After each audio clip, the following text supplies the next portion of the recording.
মাস আপনারা কি করে এই সরকার পরিচালিত করেছেন, তাহলে জনগণ এখন আর আপনাদের উপর আস্থা রাখতে পারছে না।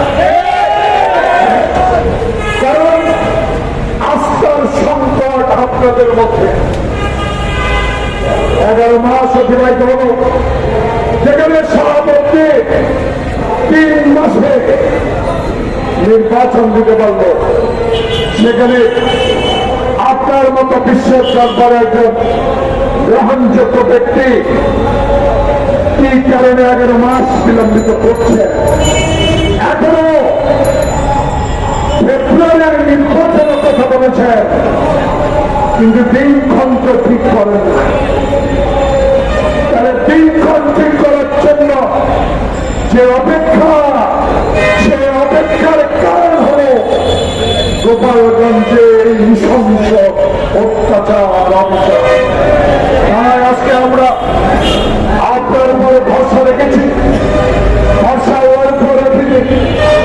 আপনাকেও সমর্থন দিচ্ছি। এখনো সমর্থন প্রত্যাহার করে নিয়ে নাই, এখনো আশার আলো।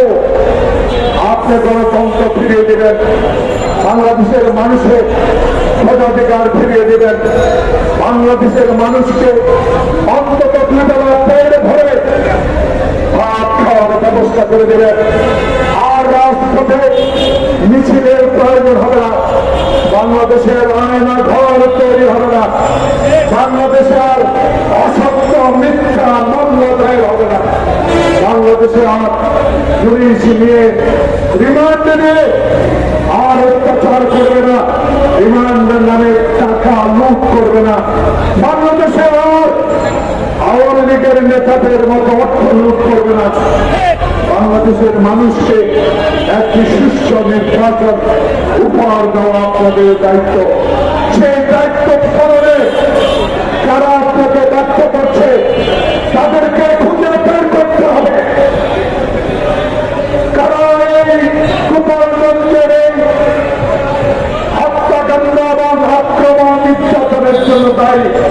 ইচ্ছা করলে তদন্ত কমিটি করে বের করতে পারেন।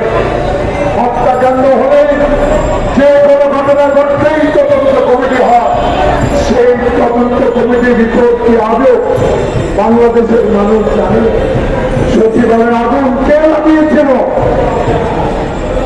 সেই তদন্ত রিপোর্ট কোথায়? তাই আজকে আমরা বিশ্বাস আর করতে চাই না। বিশ্বাস আমরা করি, সেই বিশ্বাসের ঘরে আজকে আগুন জ্বালাচ্ছে। আজকে আমাদের নেতারা রহমানকে অসত্য ভাষায় গালিগালাজ করা হচ্ছে। এটা কিসের নিয়ে? এই আমরা মনে করি নির্বাচনকে ব্যাহত করা। অনুগ্রহ করে আর দেরি না করে সকল ষড়যন্ত্রকে আমরা রুখে দিব। সকল ষড়যন্ত্রকে রুখে দেওয়ার সাহস বাংলাদেশ জাতীয়তাবাদী দলের আছে। অতীতেই তার প্রমাণ।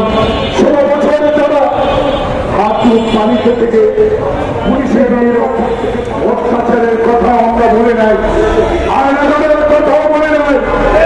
আবার প্রয়োজনে বাংলাদেশের জাতীয়তাবাদী শক্তি তারেক রহমানের নির্দেশের অপেক্ষা। কিন্তু আমি দায়িত্ব পেলে বলেছি, নির্দেশ দেওয়ার আগে অত্যন্ত কঠিন পরীক্ষা আমাদেরকে দিতে হবে।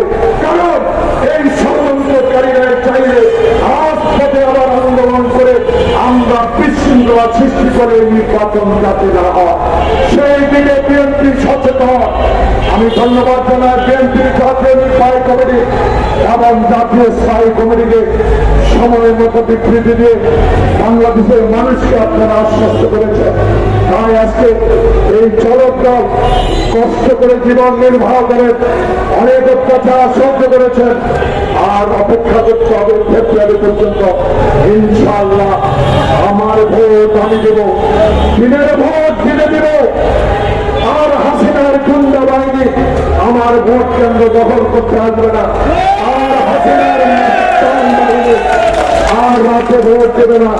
কারণ হাসিনা পালিয়েছে দিল্লি, তার সহযোগীরা পালিয়েছে দেশ বিদেশে, কিন্তু তাদের কিছু বার্তা কালো টাকা নিয়ে বসে আছে।